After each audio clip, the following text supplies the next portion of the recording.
Hi, this is Darlene Love, and you're listening to Icon Fetch. Welcome to Icon Fetch, the web's premier music interview show. Now, here's your host, Tony Peters. Welcome to the show. Our guest this time is John Gary Williams, who was a member of the Mad Lads, who, way back in the early 60s, were signed to Stax Records while the guys were still in high school. They had several R&B hits, including I Don't Have to Shop Around. I don't have to shop around, shop around, shop around. After recording many Stax singles, John Gary Williams decided to go solo in the early 70s. Now, in 1973, he recorded his debut solo album, simply titled John Gary Williams. Full of lush strings, funky rhythms, and Williams' pleading falsetto over top, it should have been an R&B smash. I believe that the whole damn world is going crazy. But because of a bad distribution deal that Stax Records had signed, Williams' album, along with many others, sat in a warehouse instead of getting to the stores where they could be heard. Now, over 40 years later, the album is finally getting its proper release as part of Stax's 60th anniversary celebration. And to talk about it, we welcome in John Gary Williams. John, how are you, man? I'm great, Tony. How are you, brother? I'm good. Now, this has to be a little strange. Here it is, an album you recorded like over 40 years ago, and, you know, not a lot of people actually heard it back then, but the people that did knew it was something special, but it just kind of disappeared, and here we are all this time later talking about it. It's got to be pretty crazy, right? Man, it's wonderful, but it goes along with everything that I've always believed, and that is, if one be right, the Father make it right. Right, yeah. And everything happens in time and on time. Yeah. I mean, and you want to talk about in time, it's taken a while. And how crazy is it to have it out on vinyl, too? I mean, how like everything old is new again, right? Exactly, man. And, you know, I'm kind of partial when it comes to that vinyl because most of my career, everything was recorded on vinyl. And to see it have this resurgence that it's having, it's fantastic. It is fantastic, and I mean it's just great that, you know, you're finally getting these accolades that you should have had back in 1973, kind of thing. But you know, it's definitely good that it's something now that we can that we can enjoy like we should have been enjoying all these years ago, kind of thing. So yeah, well, you know, I begin to notice that a lot of my young friends they really like my music.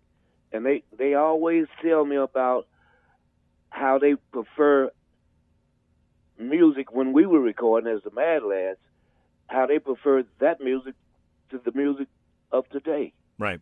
Yeah. And that's rewarding. That's very rewarding. Yeah, absolutely. And so you talk about the Mad Lads. You were in the Mad Lads, and so then you went solo. So this was your first album.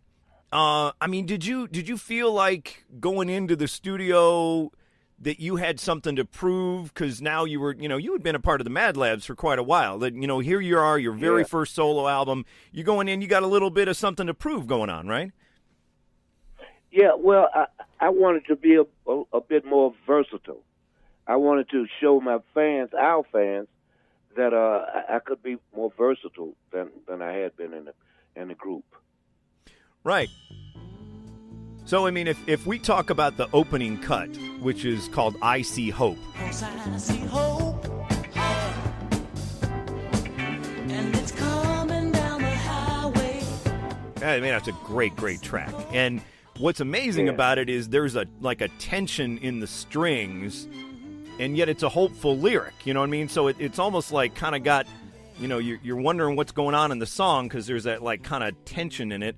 And yet you have some very optimistic, you know, lyrics going on. I mean, in 1973, there were a lot of crazy stuff going on. Where were you getting that optimism from? Well, if you notice, on that same album, I wrote a song called I Believe the Whole Damn World is Going Crazy. Right, yep. But I see hope. Right, you know? Okay, right. You know, so that's what I See Hope was all about, was not to be totally negative, like I believe the whole damn world is going crazy, but I also saw hope and opportunity. Right. So Yeah. that's where it came from. Yeah, I really like the line. Was it light is just seconds away from darkness, and a headache is just an aspen away from It's cure. just an aspen away from cure. I like that, man. Thank you. Time is going to soon bring peace, Yes. and Yeah. we can wade in the waters of freedom because I see hope. Right. Yeah. Yeah. And Carl Smith, he passed away, God bless him. But he had written "Rescue Me," and he and I wrote the song together. Oh wow. Okay, so it was that Carl Smith. Nice. Okay. Yeah, All right. yeah. Very cool. So I mean that's a great way to open the album because it just kind of sets the stage. I mean, and then from there we go into something that's maybe a little more familiar territory to you. I'm so glad fools can fall in love. I'm so glad that fools can fall in love. Definitely, that's a little more of a throwback to some of the stuff that you were doing in the Mad Lads. I think kind of good soul balladry kind of stuff, right? Yeah. Well, I couldn't forget my roots. And I love ballads. And most of the love songs that I was written were really based on experiences that I was having in my life. Because my second wife, Gloria, she was such a beautiful person. I mean, inside and out. And I was just thankful to have her in my life. That's why I'm so glad that fools can fall in love. Because at the time I was kind of foolish. Right. Now, and you co-wrote that with Lester Snell, who's also played keyboards on the record, right?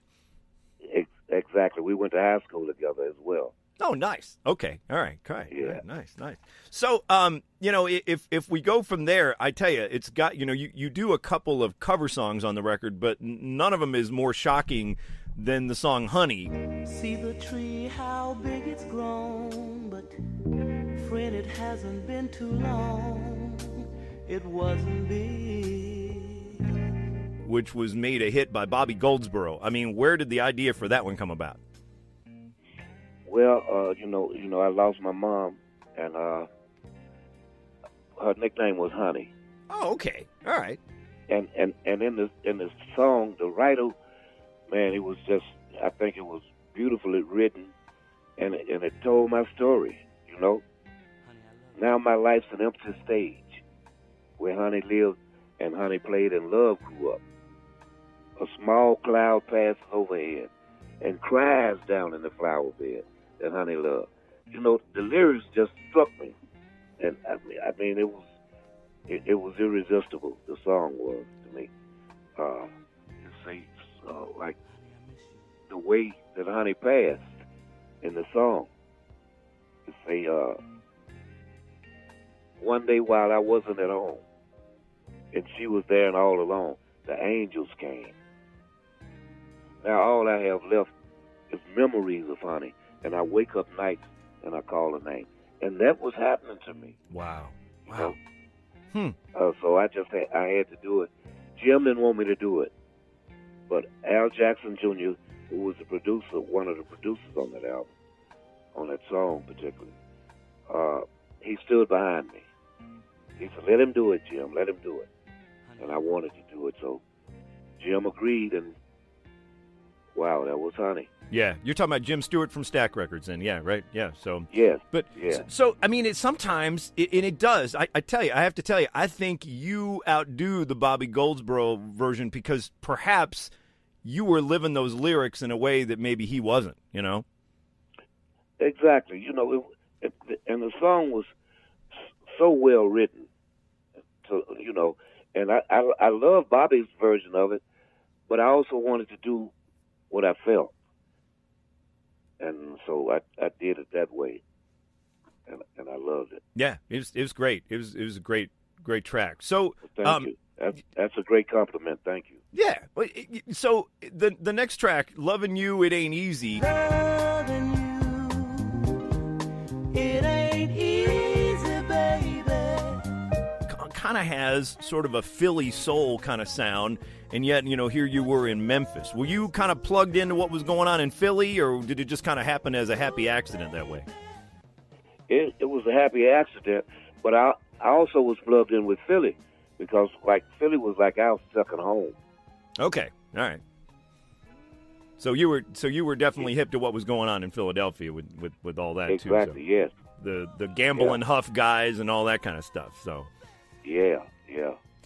So now you do a couple other songs, cover songs. You take the Four Tops, Ask the Lonely, and you slow it way down.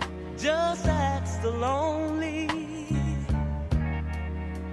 They know the hurt and pain of losing a love you will never regain. I mean, where did the idea for that come about? Well, I've always loved the Four Tops, and I was crazy about Levi. Oh, yeah. And I love that song, Just Ask the Lonely. And I'm telling you, I live these songs, and I felt it, that I could project it better if I slowed it down. Yeah. So there's just a loneliness in it that just wasn't in the other one. Yeah, the mood. It was all about the mood and the passion. And then the other one you do, How Could I Let You Get Away? How could I let you get away when I knew I'd meet somebody soon? Now, this was like a recent song. The Spinners had just cut this song, and they stuck it on their first Atlantic album, and it was actually their debut single, but it didn't do very well. Kind of surprising. I mean, the rest of that album went like platinum, but that particular song was just kind of the initial single. Why the idea to cover like a very recent song like that? I just love the song, and I think I love the writer. I love the song, man. I fell in love with the song, and I did all the background vocals. Did you? Okay, that's I did. I did the lead vocal. I did all the background vocals because I felt a Mad Lad song. That was always in the back of my head, Mad Lads. Right. And so you were a Mad Lad all by yourself, man, doing all the things. So yeah. So I mean, definitely the song that gets the most publicity on the record, The Whole Damn World is Going Crazy. I believe that the whole damn world is going crazy. I believe now. I believe that the whole damn world is going crazy. Was this a song you wrote from a specific thing that like was the tipping point? Was there anything that just you saw something on TV or something happened to you and you're like, man, and that's it? Or it was reading the news and watching news on TV, man. I wrote it in about 10 or 15 minutes. Okay.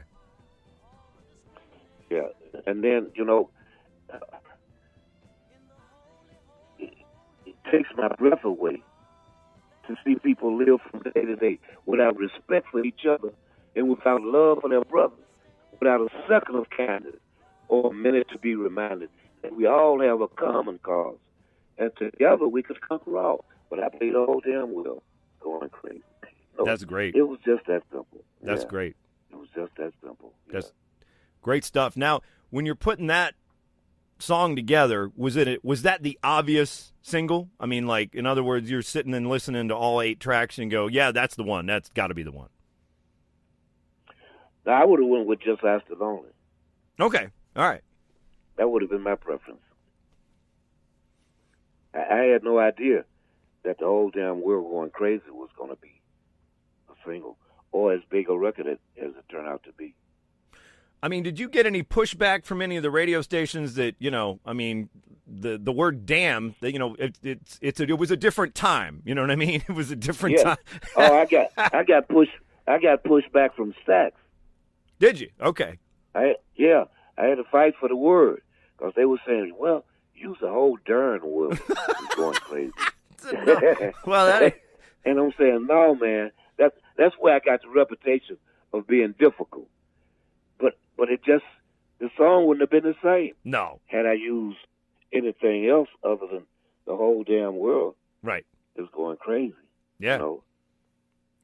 And, you know, So I won that round too. right, you run that way. That's good. And, I mean, in a way, it's kind of like, in a way, it's almost like a part two of What's Going On from Marvin Gaye, right? I mean, that's kind of the same sort of thing that Marvin's saying in his songs.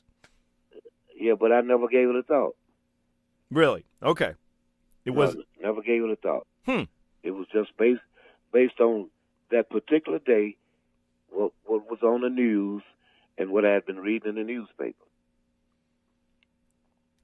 and of course some of the feelings that I already had. Right. And so it's, I guess, kind of a sad thing that in a way the world's still going crazy. Exactly. I mean, that song could have been written yesterday. Right. Yeah. And you know what I got pushed back on? A line in the song say, it's something I can't understand. Love should be in the man. But the line I think before that was, in the Holy Land, there's a man with a gun in his Yes. hand. Right. Yeah. I got pushed back from that. Well, that's a vivid picture though, man. That gives you chills just hearing that lyric, Yeah, but it's so true, man. Even today. Yep. It's been continuous. I say,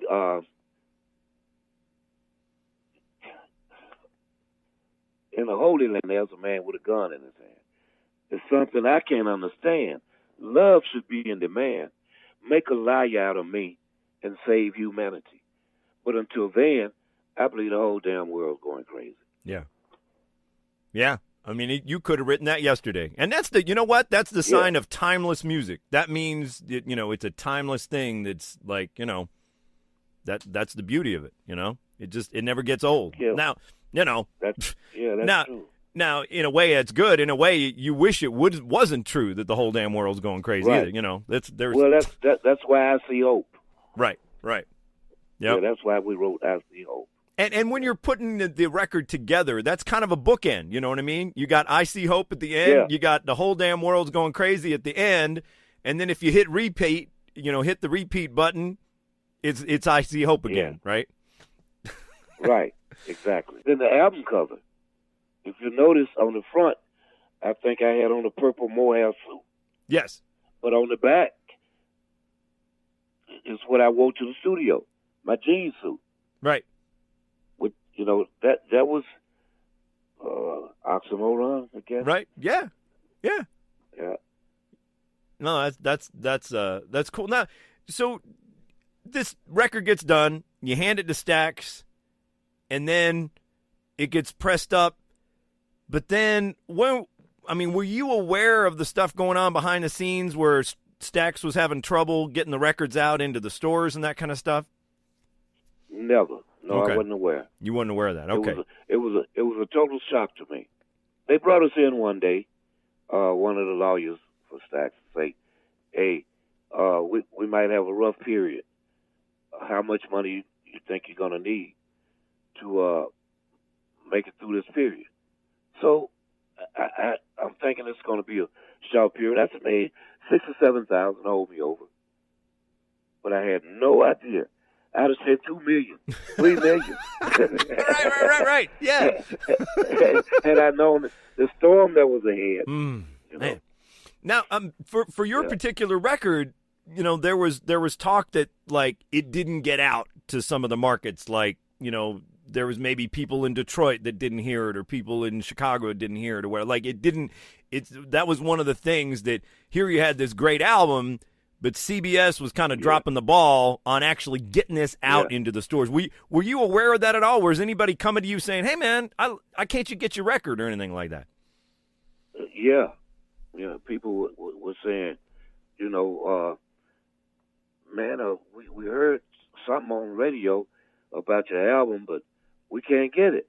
And that's when I think I went to the company, and when I at first heard that it was in the warehouse and they were having problems getting it shipped or something of that nature. Wow.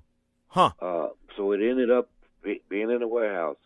Now I think that album cost about $30,000 to do. So that money was being taken out of my royalties, and I was disappointed because I never had a chance to recoup any other money that was spent to do the album, and most of all that my fans didn't get a chance to hear it. Yeah. Yeah. So that was kind of disappointing. Yeah. Sure. Absolutely. And But we've come full circle. Come full circle now. I mean, after all this time, here it is, and it's out, and it's as a part of this Stax Records 60th anniversary. You're in pretty good company, man. They're releasing all kinds of stuff, man. Isaac Hayes and Sam and Dave and Booker T and Otis Redding, and here you are, John Gary Williams, right there in it, man. That's that's a blessing. Now I'll get a chance for my fans to give me feedback on whether or not they think it's a good album. Yeah, that's what I was looking forward to. All those years ago, right? Yeah, that's what I was looking forward to see whether or not I would be a good solo artist. Now, did you do any publicity for this record? I mean, did you go and do did you do anything like Soul Train or anything like that for the record or anything like? Nothing at all. Man, that's not just a radio interview. Nothing. That's a shame because it's just so good that it just should have been heard back then. I mean, it's great now because man, it's like it's a lost soul record that you never heard kind of thing. But so if you don't mind, can we go back to I want to go back to the Mad Lads just for a minute and ask you about. So here you are, you guys in high school, right? Yeah. And you put the Mad Lads together with guys that you went to school with, but here you were kind of. No, that's not right. Oh, that's not right? Okay, go ahead. No, that's not the story. Okay. Julius Green was the main person. Okay. To put the Mad Lads together. Julius Green and William Brown. Okay. They had put a group together. I was going to George Washington Carver High School. Okay. And they were at Booker T. Washington. Okay. So I transferred to Booker T. Washington High School. And every Friday they would have an in-house talent show. And one of us always won, or either it was Jay Blackfoot that won, or William Brown, or Julius Green, or myself. And at the end of the year, they would have something called a ballet, where all the schools would get together at Ellis Auditorium, and the best talent from each school would perform there. This particular year, whoever won would get an audition at Stax. Wow. So William Brown, after I got to Booker Washington, and they said, look, man, Julius, every week one of us win the talent show.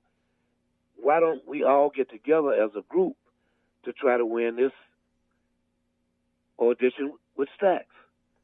So it sounded like a great idea to me, because I was just doing the talent shows to get out of going to class for every Friday. That's right. Okay. So we ended up putting together a group called the Emeralds, and we practiced for it. And I came up with this song that I would always hear a neighbor of mine sing. I Want a Sunday Kind of Love. Oh yeah, that's a great song. Yeah. Yeah. And so we put that together to do at the ballet, and we won, and we got the audition at Stax, and the rest was history. When we got ready to release our first single, which was written by Carl Cunningham, who was the drummer that died with Otis Redding. He wrote our first single, which was called Sidewalk Surf. And before we released it, they said, hey, it's already a group out there called the Emeralds. And I think Deanie Parker was coming down the hallway when we was having this conversation. She said they ought to be named the Mad Lads with all these pranks they play around the studio. And that's what a Mad Lad is. And that's what it is. Wow. Huh. Yeah, that's what, yeah. And so you got to, as a result of being with Stax, you got a chance to obviously work with Isaac Hayes and people like that. I mean, you got to see that genius firsthand, right? Man, I was a fan. I was a fan of every Stax artist and every artist that I ever performed with. I couldn't wait to get off the stage to watch them perform. Mm. And did you get a chance to meet Otis Redding too then? Yeah, I met Otis on several occasions, you know. He was a big teddy bear. That's what I heard about him, so, man. Yeah, he was sweet. And I have to ask you about the Mad Lads. You had a couple of hits. Well, I mean, first of all, you had "Don't Have to Shop Around." I don't have to shop around, shop around, shop around. And that was kind of a more of a doo-wop ballad kind of thing. It was interesting because the Mad Lads kind of sounded more like you were from New York as far as like the doo-wop thing going on. I mean, it wasn't your typical Memphis Soul kind of stuff. No, it wasn't. Growing up, my influences were like, Andy Williams, Tony Bennett. I used to watch every year the Andy Williams Christmas show. Oh yeah, Nat Cole. You know, I love Nat Cole, and Shep and the Limelight. Yeah, the Moon Glows. You know, the Flamingos. You know, those were the guys that I liked, and I think, you know, maybe subconsciously, you know, I always thought we would fit in that mold. Right. Yeah, I have to ask you about one more about the Mad Lads. By the time I get to Phoenix. Okay. By the time I get to Phoenix, she'll be rising. You took that song and totally changed it from what, from what Glenn Campbell had done, and it wasn't anything like Isaac Hayes had done. I mean, where did you get the idea to kind of speed it up a little bit? Well, here's the story on that. The track was cut for William Bell. Huh. William decided he didn't want to do it.